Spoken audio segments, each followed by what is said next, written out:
It's hard to know what to expect from some of these old PS1 RPGs, especially when you jump into the sequel without playing the first one.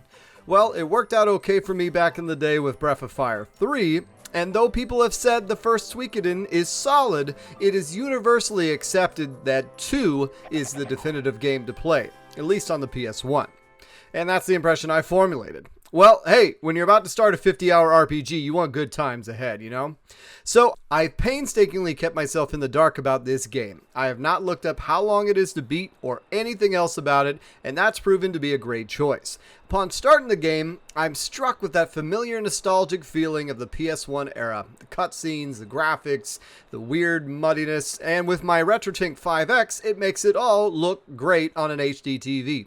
At least to someone who can appreciate the way this looks. The trademark save screen, the memory card, everything is so good and normal and just looks great. Already, I'm way more excited than I ever was for trying Dragon Quest XI or Ys 8. Sorry guys, I didn't like either of them. Xenoblade 2 was bad too. I don't know what it is about that style of game, I just don't like it. The story starts off with you and your friends being nobodies caught up in political maneuverings that nobody foresaw.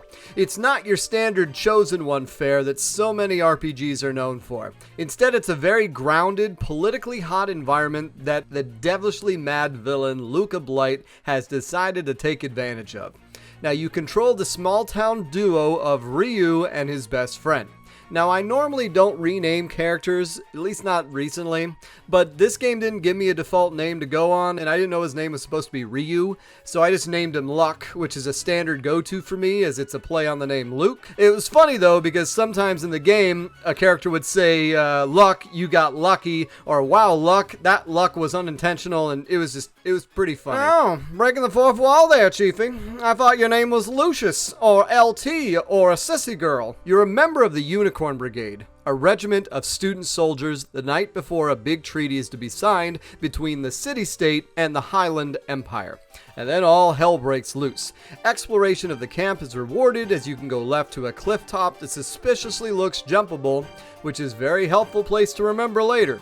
Even later than that. Now quickly you are introduced to the fast-paced nature of this game. Your company is betrayed and made to look like the culprits behind the unwarranted attack in order for Luca to stoke the flames of war. Ryu finds himself caught up in a faction war whether he wants it or not, and your adopted sister and Jowie are along for the ride. Now the battle system has you control up to 6 units, of which have ranges to their attacks. Long, medium, or short, which are all represented by L, S, and M.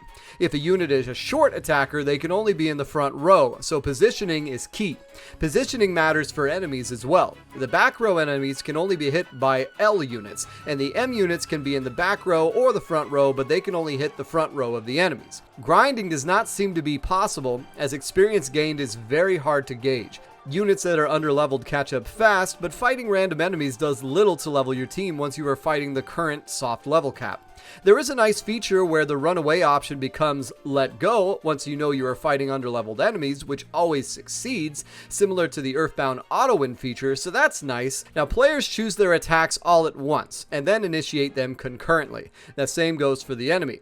You also are only able to use items in battle that you have equipped, so you need to sometimes weigh the ability to heal with better combat stats or better defense stats, because the items count as slots you can put scarves or power gloves or things that generally are reserved for accessories in other RPGs. In this one, they can be equipped along with healing items. Now, in addition to normal attacks, each character can have rune attacks. These are generally assigned by rune crystals to 3 possible slots. These act as your magical attacks, your heals, and your buffs. They also have limited charges that, as far as I can tell, can only be replenished by resting or finding a crystal that will rest you in real time. Now, having healing abilities as runes was far more useful in my opinion than weighing down units with healing items. You can switch items mid-fight, but I never found it all that helpful. And units do not receive health fill-ups upon leveling, which isn't a deal breaker, but sometimes I always find it annoying for prolonged grinding in the field. They do revive with 1 health though if they fall in battle after the battle is over, which is nice. Also, if a character dies in battle and they're in the front line, they get swapped to the back line. So that's something to know for positioning. If a frontline person dies and you revive them, usually you have to waste a turn swapping him back to the front of the line. There is also a Chrono Trigger-like Unite ability that allows you to combine 2 or more units for the same attack. These abilities are limitless and don't use any sort of reagents, but can sometimes lead to one of the units being disoriented for a turn afterwards. The benefit is it's a much more powerful single or AoE attack. Ryu and Jowie have a very strong combo attack that makes early gameplay a breeze. I weighed on it heavily. However, even with 108 characters, I didn't find many Unite abilities I can use consistently as my party tended to include the same people. The dog and archer one though is one I leaned on a bunch. Very good doggo. Now, I had heard there were many different playable characters in this game, but the gravity of that didn't really strike until I was 2 hours in and already had 9 different units in my group.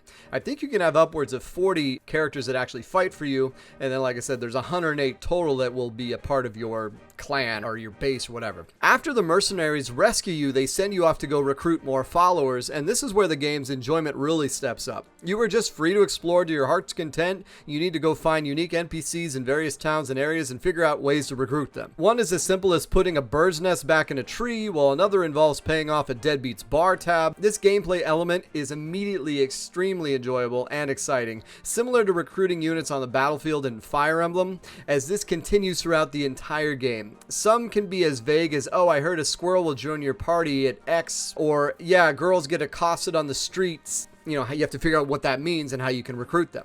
And then some relate to how much bartering you have done with others throughout the game, or how many times you've ran away from battles. With 108 to find, some are easier to get than others, some are more obtuse than others, but they are all equally rewarding when they join your party. Also nice is the limited exploration that can be done. Towns are not massive, areas are limited, so if you find a cabin in the woods with no one in it, make note of it.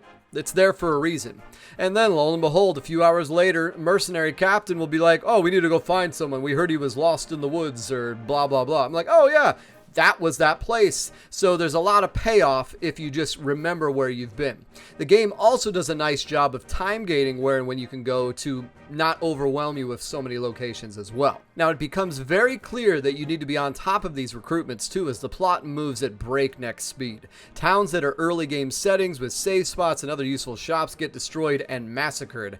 And this happens a lot. Luca and Necklord are tangible, interesting villains with real backstories and purposes in the world. Stakes are real as you find out early when a little girl Jowie helps finds her family massacred. Even your mercenary home base gets decimated early on. Not expected at all, and all make for a terribly gripping experience only 5 hours into the game. Now, not everything is perfect in this game. The Fire Emblem-esque strategy battles are atrocious, probably the worst part of the game. Hit percentage is awful, auto signs are terrible, and you can lose units permanently if they die, though from what I found out, most of the units are protected, so I didn't have that happen with me, but I do know it is possible. But it is by far the worst part of the game. Luckily, you don't spend too much time in these fights. Alright, let's fast forward 50 hours later. Wow. What a journey. Luca Blight is a great villain and an incredible 3-stage fight that you have with him. 18 characters needed to take him down. The strategy of using the combo ability of Jowie and the main character obviously doesn't last forever. I went through and gathered all 108 stars, but somehow I did it past the point I needed, so I couldn't get the best ending, but wow, what a journey. Maybe not the best PS1 RPG I've ever played, but damn was it a great game. And I'm very much looking forward to the spiritual successor, Eiyuden Chronicles.